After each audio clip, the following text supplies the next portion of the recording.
माझं डोकं आधीच खराब आहे असं म्हणत राज तिथून त्याचे कपडे घेऊन बाथरूममध्ये गेला। तो गेल्यानंतर प्रिया बेडवर पडून रडत राहिली आणि इकडे तिकडे हालचाल करत राहिली। राजला गर्लफ्रेंड असेल की नाही याबद्दल निधी आणि रीनाने जे सांगितले होते ते तिला आठवत राहिले। जर किंजल राजची प्रेयसी होती तर त्यांचे नाते कसे असेल, ते किती काळ टिकले असेल, किंजल राजवर किती प्रेम करत असेल आणि राज किंजलवर किती प्रेम करत असेल, राजने किंजलला आय लव्ह यू म्हटले असेल, त्यांचं नातं कुठपर्यंत गेलं असेल, जसं पती पत्नीमध्ये नातं असतं तसं असेल का? हे सगळं विचार करता करता प्रियाचे हृदय आणि मन फुटणार होते आणि सर्वात मोठा शब्द जबाबदारी प्रियाच्या हृदयाला, मनाला आणि कानांना सुईसारखा टोचत होता। जेव्हा राज परत आला तेव्हा त्याला प्रिया बेडवर सरळ पडून रडताना दिसली आणि ती छताकडे एकटक पाहत होती। हे पाहून राज अस्वस्थ झाला आणि तो मग प्रियाकडे गेला। तिच्या खांद्याला हलवत म्हणाला, उठ आणि तोंड हातपाय धुवून कपडे बदल, चल। किंजल तुमची गर्लफ्रेंड होती का आणि तुम्ही किंजलवर प्रेम करत होता का? प्रियाने शेवटी रडत विचारले। राजने रागाने त्याच्या डोक्यावर हात ठेवला आणि नंतर त्याचे केस मागे हलवले आणि मग त्याने फक्त नाही असे थोडक्यात उत्तर दिले। मग किंजल कोण आहे? राजने प्रियाकडे रागाने बघितले। प्रिया उठली आणि राजला घट्ट मिठी मारली। नंतर राजच्या संपूर्ण चेहऱ्यावर उत्कटतेने चुंबन घेऊ लागली आणि म्हणाली की आय लव्ह यू राज। आणि मग ती म्हणाली, मी तुमची पत्नी आहे राज, मग मला किंजल कोण आहे हे जाणून घेण्याचा अधिकार नाही का? प्रियाने पुन्हा प्रश्न विचारताच राजने एका हाताने प्रियाची कंबर धरली आणि दुसऱ्या हाताने तिचे अश्रू पुसले आणि मग प्रियाच्या कपाळाचे चुंबन घेत आणि तिच्या गालावर हात फिरवत म्हटले, तू खूप दिवसांपासून म्हणत आहेस की तू माझ्यावर खूप प्रेम करतेस। हो, प्रिया म्हणाली। तू खरंच ते करतेस ना? हो, प्रियाने राजचा चेहरा हातात धरून अपार प्रेम व्यक्त करत म्हटले। तर तुला त्या प्रेमाची शपथ, मला पुन्हा कधीही किंजलबद्दल विचारू नकोस। प्रियाच्या डोळ्यात पाहत राज म्हणाला। हे ऐकून प्रियाला खूप मोठा धक्का बसला की राज किंजलसाठी तिला शपथ देत आहे।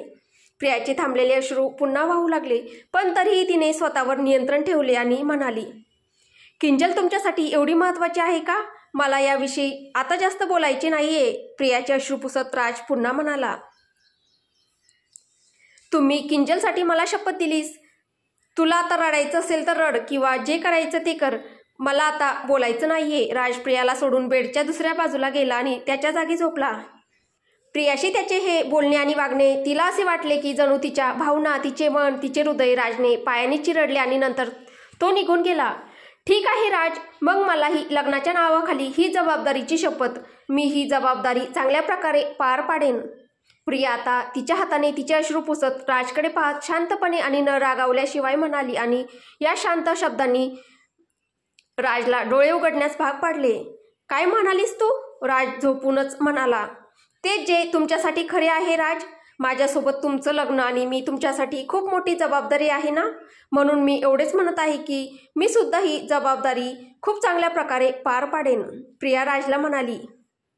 इथे राजला समजले की प्रियाने त्याच्या आणि त्याच्या मित्रांमधील संभाषण ऐकले आहे। ओह, तर तू खोलीबाहेर उभी राहून संभाषण ऐकत होतीस आणि म्हणूनच तू लवकर झोपलीस आणि म्हणूनच तू सकाळी माझ्यासोबत नाश्ता केला नाहीस आणि जेवणाच्या वेळी तुला भूक लागली नाही। राज खिन्नपणे हसत म्हणाला, मी उपाशी राहिले तरी काय फरक पडतो तुम्हाला? सांगा ना, काय फरक पडतो? असे म्हणत प्रिया तिच्या बॅगेतून कपडे काढत बाथरूममध्ये गेली आणि राजही रागाने तिच्या मागे गेला आणि जोरात दार वाजवत म्हणाला, हो, काही फरक पडत नाही। आता तुला हे कळाले ना? आता मला तुझी काळजी असल्याची नाटक करण्याची गरज नाही। तू फक्त माझी जबाबदारी आहेस, बरोबर ना? आता तुला माहीत आहे ना? हे नेहमी लक्षात ठेव। असे म्हणत राज पुन्हा बेडवर गेला आणि प्रिया डोळे मिटून दाराशी उभी राहिली। ती रडत नव्हती किंवा हुंदकेही देत नव्हती, ती फक्त शांत होती आणि तिची ही शांतता भविष्यात राजला व्हायलेंट बनवणार होती। राज डोळे मिटून बेडवर पडून होता। त्याने त्याच्या जवळचा नाईट लॅम्पही बंद केला होता। प्रियाही कपडे बदलून आली आणि राजला काहीही न बोलता किंवा न रडता ती शांतपणे तिच्या जागी जाऊन झोपली आणि तिने तिच्या बाजूचा लाईटही बंद केला। ती एका बाजूला तोंड करून झोपली होती, म्हणजेच तिची पाठ राजकडे होती। राज सरळ झोपला होता। त्याने डोळे मिटले होते पण तो झोपला नव्हता। त्याला जाणवले होते की प्रिया येऊन बेडवर पडली आहे, तरी तो डोळे न उघडता तसाच पडून राहिला। काही वेळाने त्याने डोळे उघडले आणि आजूबाजूला पाहिले तर प्रिया त्याच्याकडे पाठ करून झोपलेली आढळली। तिला असे पाहून राजला ते सर्व क्षण आठवले जेव्हा भांडणानंतरही प्रिया त्याच्या छातीवर डोके ठेवून झोपायची आणि तोही काहीही न बोलता किंवा काही व्यक्त न करता प्रियाला आपल्या बाहूत घेऊन शांतपणे झोपायचा. काही वेळ प्रियाकडे पाहिल्यानंतर राजने पुन्हा डोळे मिटले. तो खूप हट्टी होता. त्याच्या मनात काही विचार आले तरी तिला स्वतःहून पटवून द्यावे हे पटत नव्हते किंवा त्याला ते पटवायचेही नव्हते. दुसऱ्या दिवशी सकाळी जेव्हा राज उठला तेव्हा तो बेडवर बसला आणि आळस देत त्याने आजूबाजूला पाहिले, पण प्रिया खोलीत कुठेच नव्हती. तो बेडवरून उठला आणि बाथरूममध्ये गेला, कारण त्याला माहीत होते की प्रिया आता खाली गेली असेल. राज फ्रेश होण्यासाठी बाथरूममध्ये गेला तर प्रिया खाली प्रीतीच्या खोलीत राजेश्वरी, राधा, गीता आणि प्रीती सोबत होती. प्रीती दीदी, तुम्हाला ते आवडले ना? प्रियाने प्रीतीला तिने नुकतेच दिलेल्या कानातल्यांविषयी विचारायला सुरुवात केली. हातातल्या कानातल्यांकडे पाहून प्रीतीचे डोळे भरून आले. ती तिचा चेहरा खाली करून तिचे अश्रू लपवण्याचा प्रयत्न करत होती. तुमच्या भावाने आणि मी ते पसंत केले. मला ते पहिल्या नजरेतच आवडले. जणू ते तुमच्या कानांसाठीच बनले आहे. प्रिया हसत म्हणाली. वहिनी धन्यवाद, पण मी हे घेऊ शकत नाही. प्रीतीने तिचे कानातले प्रियाकडे देत म्हटले. प्रीती दीदी, का? तुम्ही अजूनही रागावल्या आहात का? खरंच त्या दिवशी? नाही वहिनी, मी तुमच्यावर रागावलेली नाहीये. मी फक्त तुमच्याकडून भेटवस्तू स्वीकारण्यास स्वतःला लायक मानत नाहीये. प्रीती प्रियाच्या बोलण्याला थांबवत म्हणते. प्रिया, गीता आणि राजेश्वरी आश्चर्याने प्रीतीकडे पाहू लागल्या तर राधा यांच्या चेहऱ्यावर पश्चातापाचे भाव होते. प्रीती बरोबर बोलत आहे प्रिया. इतक्या दिवसात आम्हाला समजले आहे की आम्ही विनाकारण तुझ्यावर रागावलो होतो, पण चूक तर तुझी काहीच नव्हती. मला प्रौढ असल्याचा इतका अभिमान होता की मला प्रीतीची चूक दिसलीच नाही आणि मी सर्व गोष्टींसाठी तुला दोषी ठरवले. राधा प्रियाला म्हणाल्या. मी तुम्हा दोघींना काही सांगू का? प्रिया प्रीती आणि राधा यांना म्हणाली. हो नक्कीच, बोल ना, राधा म्हणाल्या. चला एकमेकींना मिठी मारूया काही न बोलता आणि हे प्रकरण इथेच संपवूया.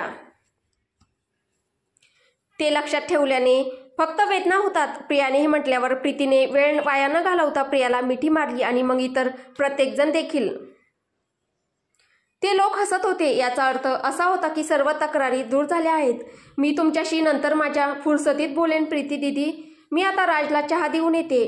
ठीक आहे वहिनी, पण आपल्याकडे फक्त आजचा दिवस आहे. उद्या तर मी अभ्यासासाठी दिल्लीला परत जाणार आहे.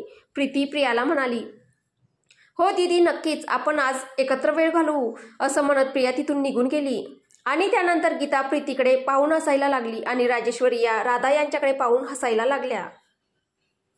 जेव्हा प्रिया राजसाठी बेडरूममध्ये चहा घेऊन आली तेव्हा तिने पाहिले की राज आधीच रेडी झाला होता कामाला जाण्यासाठी, पण तो सहसा यावेळी रेडी होत नाही हॉटेलला जाण्यासाठी. चहा? प्रिया चहा बाजूला ठेवून एवढंच म्हणाली आणि बेडवरील ब्लँकेटची घडी घालू लागली. पण राजने चहा घेतला नाही की प्रियाकडे पाहिले नाही. तो त्याचा ब्लेझर घालू लागला. चहा थंड होईल, प्रिया हळूच म्हणाली. मला चहा प्यायचा नाहीये आणि यानंतर माझ्यासाठी चहा आणू नको. जर मला प्यायचा असेल तर मी स्वतः खाली जाऊन पिईन. ठीक आहे, जशी तुमची इच्छा, प्रिया हळूच म्हणाली आणि उषा व्यवस्थित लावू लागली. हो हो, माझी इच्छा आहे, ही माझी इच्छा आहे, जी नेहमी चालेल. राज मागे वळून प्रियाकडे रागाने पाहत म्हणाला.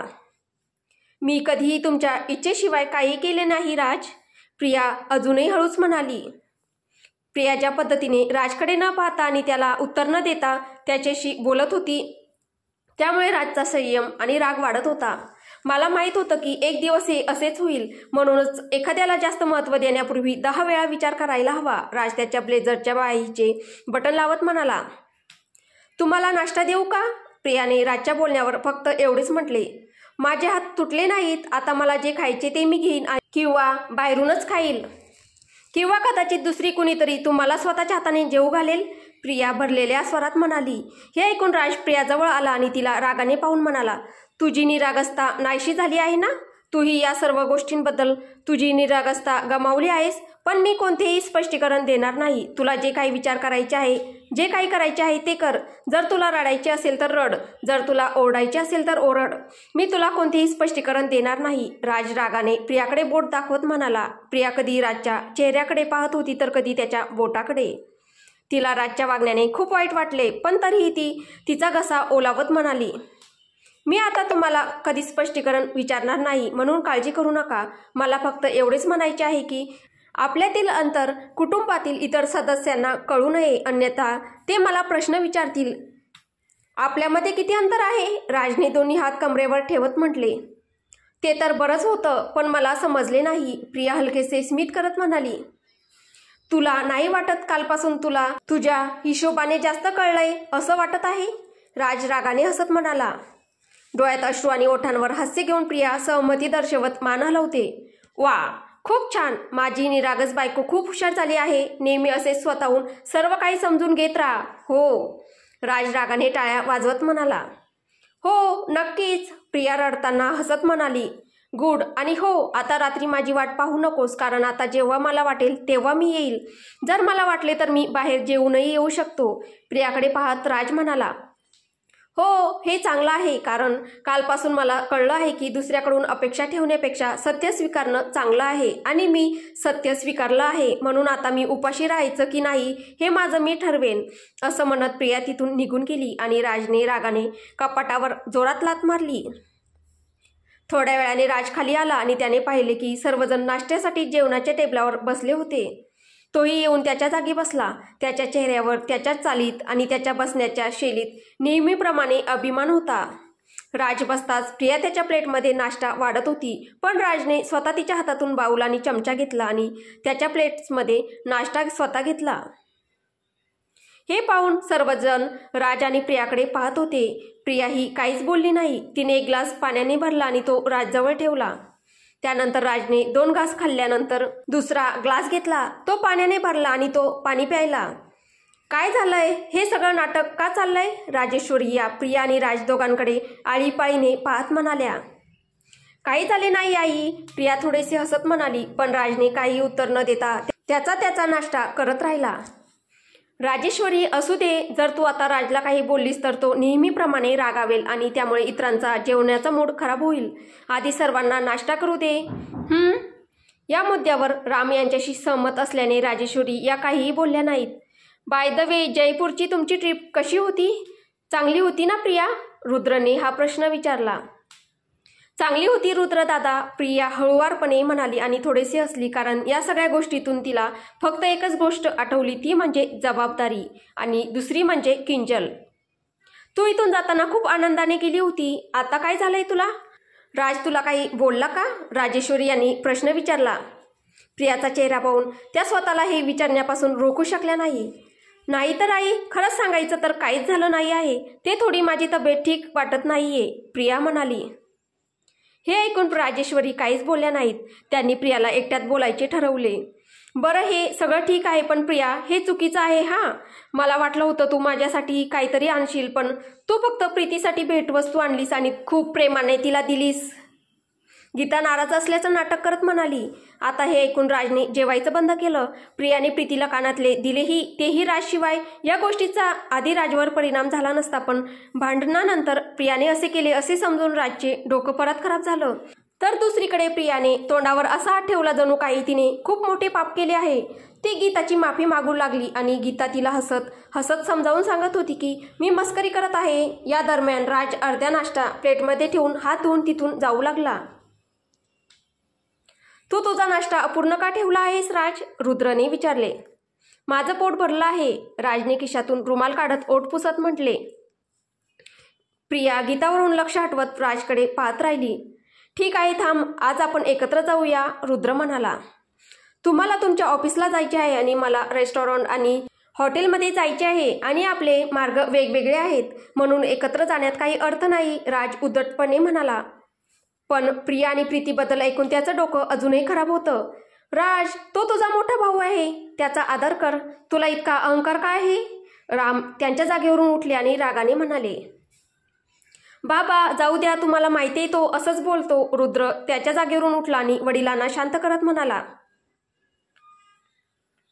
अरे, काय असं बोलत आला आहेस? आपण लहानपणापासून त्याची मनमानी सहन करत आलो आहोत, राम पुन्हा रागाने म्हणाले. तर मग तुम्ही माझ्याशी बोलतच जाऊ नका, म्हणजे तुम्हाला वाईटही वाटणार नाही. म्हणूनच मी कमी बोलतो, कारण मी जो आहे तोच आहे. जर तुम्हाला मी बरोबर वाटलो तर काही हरकत नाही आणि जर तुम्हाला मी चूक वाटलो तरी काही हरकत नाही, राजही रागाने बोलला. आता प्रकरण बिघडत चालले होते आणि प्रकरण बिघडत चाललेले पाहून प्रिया आणि इतर सर्वजण खूप अस्वस्थ झाले. पण मला प्रॉब्लेम आहे. सांग तू काय करशील, सांग तू काय करशील. राम राजजवळ आले आणि त्याच्या छातीवर दोनदा धक्का मारत म्हणाले. पण राज काहीही न बोलता आणि काही न करता दुसरीकडे पाहत राहिला. रुद्रसोबत सागरजी आणि प्रीती देखील राम यांना थांबवण्याचा प्रयत्न करत होते, पण राम यांनी राजला पुन्हा ढकलले आणि राज थोडा अडखळला. मग प्रिया त्याच्याकडे गेली आणि त्याचा हात धरण्याचा प्रयत्न केला, पण राजने त्याचा हात झटकून बाजूला केला. मी आता पडलो तरी मला सांभाळायला येऊ नको. आता तू स्वतः सगळं करायला लागले आहेस ना. माझी काय गरज आहे, तुला आता माझी गरज नाहीये आणि मी तुला खुलीतच सांगितलं होतं की मी स्वतःसाठी सगळं करायला सक्षम आहे. मी कोणावर अवलंबून राहून असं विचार करून फिरणार नाही की हे आपल्यासाठी काही करेल, ते आपल्यासाठी काही करेल, तरच मी माझ्या आयुष्यात काहीतरी करू शकेल किंवा जगू शकेल. नाही, मी स्वतःसाठी जगतो आणि फक्त स्वतःसाठी जगेन. कोणी माझ्यावर रागावलं असेल, नाराज असेल किंवा रडत असेल, पण मला कोणीही बदलू शकत नाही. तू तर अजिबातच नाही, प्रियाच्या डोळ्यात पाहत राज म्हणाला. पण यावेळी रागासोबतच राजच्या चेहऱ्यावर वेदनाही दिसत होत्या. हे ऐकून प्रिया त्याच्याकडे पाहतच राहिली आणि मग हळूच म्हणाली, मी तर नेहमीच तुमच्यावर तुम्ही जसे आहात तसेच प्रेम करत आले आहे, पण खरं तर आता मला वाटतंय तुम्ही बदलले आहात. हा तर तुला सांगितलं आहे ना, तुला जे काही विचार करायचे ते कर. तू आजाद आहे विचार करायला. मी त्यात हस्तक्षेप करणार नाही आणि तू काय विचार करते तेही विचारणार नाही, राज रागाने म्हणाला. मी अशी परिस्थिती येऊ देणार नाही की तुम्हाला मला काही विचारावे लागेल. शब्दांपेक्षा शांतता चांगली आहे. ती जे बोलू नये ते सांगत नाही, जे बोलू नये ते हृदय दुखवत नाही, असं म्हणत प्रिया वरच्या मजल्यावर तिच्या खोलीकडे धावली. तिला सर्वांसमोर रडायला प्रॉब्लेम नव्हता, पण तिला राजसमोर रडायचं नव्हतं. प्रिया गेल्यानंतर राजने दोन्ही हाताने डोके धरले आणि स्वतःला शांत ठेवण्यासाठी 2 वेळा दीर्घ श्वास घेतला. पण या दरम्यान घरातील इतरांना माहीत झाले होते की प्रिया आणि राजमध्ये काही ठीक नाहीये. ते राजकडे परेशान होऊन पाहत होते, पण राजला त्यांच्या प्रश्नांची उत्तरे द्यायची नव्हती. म्हणून त्यांच्या विचारण्यानंतरही तो तिथे थांबला नाही आणि बाहेर गेला, त्याच्या गाडीत बसून निघून गेला. तर पुढे काय होईल हे आपल्याला पुढच्या भागात पाहायला भेटेल. तुम्हाला ही कथा कशी वाटते आहे कमेंटद्वारे नक्की कळवा. कथा आवडत असेल तर व्हिडिओला लाईक करा, शेअर करा. कथेचे पुढील भाग ऐकण्यासाठी आपल्या चॅनलला सबस्क्राईब करा. धन्यवाद.